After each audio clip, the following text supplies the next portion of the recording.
So could you just introduce yourself for the recording, please? Yeah, I'm Emma Webber. I'm Nadia Fedais, by the way. I'm the Somerset reporter at the moment, at least. So Emma, you've really, could I call you Emma? Is that okay? Yes, of course.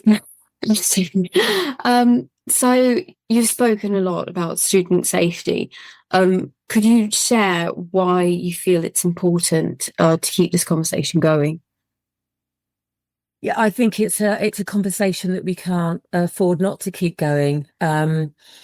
It's there are so many issues and so many risks that face young people these days. And speaking from terrible, tragic, bitter experience, particularly when your children become adults, albeit young adults, they go off to university and they go independently, and quite often they're living on their own for the first time. And with that, it's an enormous shift and it's an enormous change, and therefore with both of those come the potential for harm, and for negative things to happen to them in many different ways. And so I think, we can't reverse what happened to us and what happened to Barney or Grace, but what we can do is endorse what we believe are really powerful, strong opportunities, apps, methods to make that next part of the education journey or adventure safer. So yeah, that's why I think it's something we will always continue to support, and we're particularly proud to be asked to be endorsing this one. How can students keep themselves safe? You were talking a bit about the app. There's a new app that is out there, the university, a safety app. There's a few things out there at the moment, new things that I guess students can use. But from your perspective as a mum, how can students keep themselves safe on campuses? Yeah, I think that the old adage of the safety in numbers is really important. But I think the way that we communicate and the way that we learn is so different from my days as a student, for example. And I think with the student safety app, what really drew us to it is that it's designed by students for students in real time life as being a student, and it's through lived experience and understanding of what you need when you're in a brand new city or town or wherever you happen to be.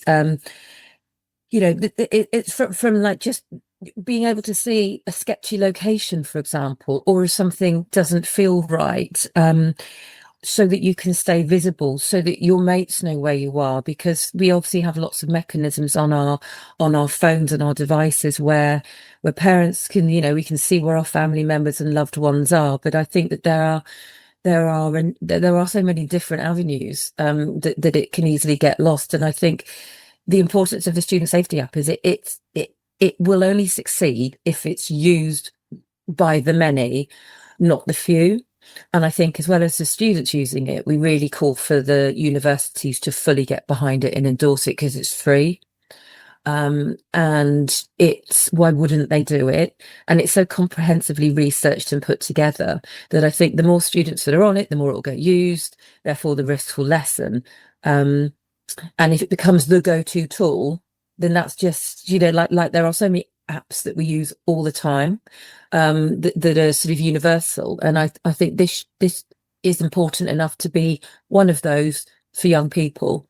And I think university students, college students, people away from home particularly, there's maybe in the future a wider conversation about where else that could go. But, I'm really glad to be able to support it. I'm desperately sad that I'm in a situation where I have had to be asked. But in Barney's name, Dan, and in his foundation's name, if it's a little bit we can do, then we will. Do you think that there's enough information out there for students on safety at the moment? I think the information is probably out there, and I suspect that universities and colleges are doing their very best. But I wonder whether all of them are universally keeping up with the times and finding the best way to get that information across. And I can only speak from our own experience. And a lot of students go to university for the first time when they're 18 years old, 19 years old. It doesn't really matter how old you are, actually. When you go away to something like that for the first time, it's an enormous life change, and you get bombarded with information. And keep safe, do this, do that is obviously a very strong message. But also knowing what Barney did, certainly with his freshers week and extended freshers time, a lot of that spent socializing. A lot of that is spent fundamentally, finding your people. It's finding your locale, understanding where you are. And I think that's a crucial time to also recognise, and I would hope the universities and the providers to say, use this. Almost you don't have to, but we really would want you to, because it's just that extra layer of security. And what will never stop awful things happening will sadly never stop awful people being out there, like in our case. But what we can do is try to address the risks where we can. And I think this is I think just looking at the student safety app, it's easy to use. I'm a parent. I'm one of that generation, haven't grown up with media as such, not when I was at uni, but certainly have to embrace it now. And if I can work it out and understand it, then certainly, the next generation can. But yeah, if you haven't got your safety, and if public can't be safe, if students can't be safe to walk home, or to catch a bus or to get on a train, then there is nothing else we can do. Safety has to come first before anything else, because you've got to feel safe to go out, and you have to feel safe to enjoy your life, and you also have to feel reassured as to your loved ones that you are doing all that you can. You've got all the tools that you need. And how important is it for you as a parent, that a child, when they go to university, they know how to stay safe, and how what kind of things they can use to do that? What's the kind of importance of any of these apps or any of these new things that are coming out to try and keep people safe? Yeah, I mean, I speaking with experience of a parent of teenage boys, and trying to give advice and trying to speak to them about things, it's quite often met with an eye roll. It's like, well, I know that already. So I think I think parents need to understand what's out there, but I feel the onus probably on this is for the providers and the students themselves to promote and to spread the word on this, because what I get nearly all the time, and I still get so many messages from parents and actually from students themselves who who are sending their condolences and their empathy and their wonderful compassion for what happened to us, but nearly always, almost without exception, within that message, it's our biggest fear that something will happen, and we don't know what else can we do to protect ourselves, or what can we do to protect our children. And I think it comes back to something like this will help allay the fears. That we'll try to reassure family and friends. But I do believe if it's endorsed and it's the go-to, then the more it's used, I keep saying the same thing, don't I? But the more it's used, the more effective it will become. And speaking as a parent, when your children become young adults, there's a big shift, and you no longer can make those decisions for them. But it doesn't mean you stop worrying. In fact, you possibly worry sometimes even more. So I'd recommend to students, do it to keep your parents happy, but more importantly, do it to keep yourself safe. I just want to say I'm honestly so sorry for what happened to you as well. I was a student when it happened, so yeah, I'm really, really sorry. Thank you. I actually saw you in Western Supermare at the Knife Angel. Did I meet you there? But Oh, you met so many reporters. I was a student I at the time. recognised you, and did I not? I thought I did. Anyway, yeah, no, I did, and I met so many reporters. I remember thinking, you knew how to speak in public. Gosh, yeah. that's incredible.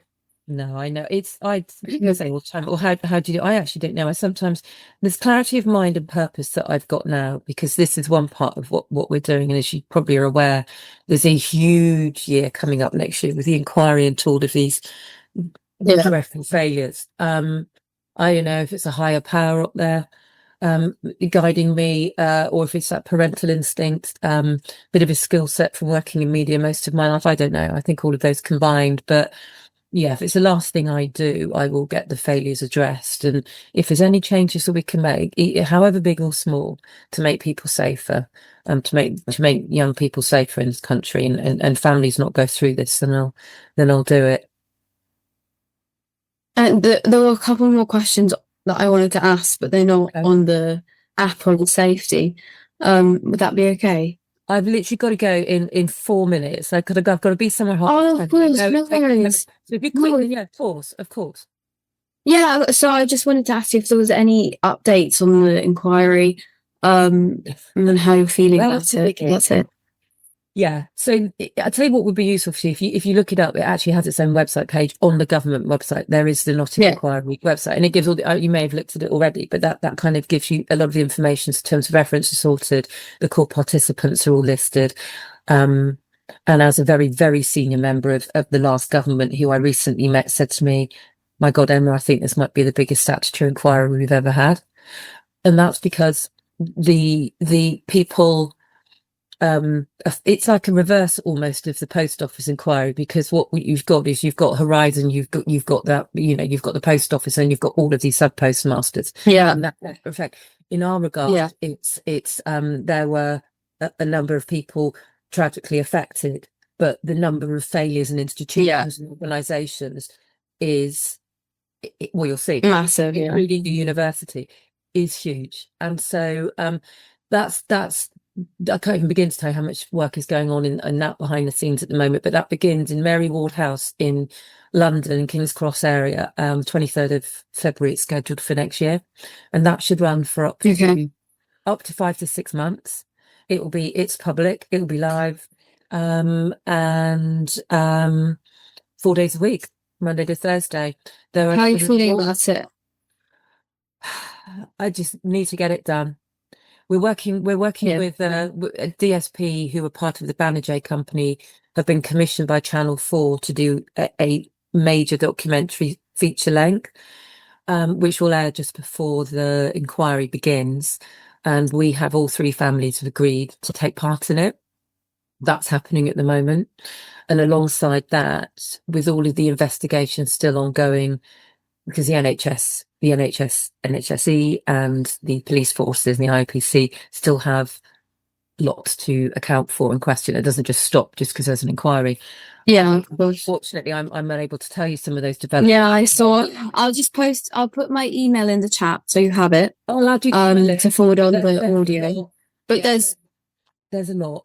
There's no rush. Just send it over when you can. The audio recording. Yeah, that's fine. We'll do. I'll get that to you. And pop my email in the chat.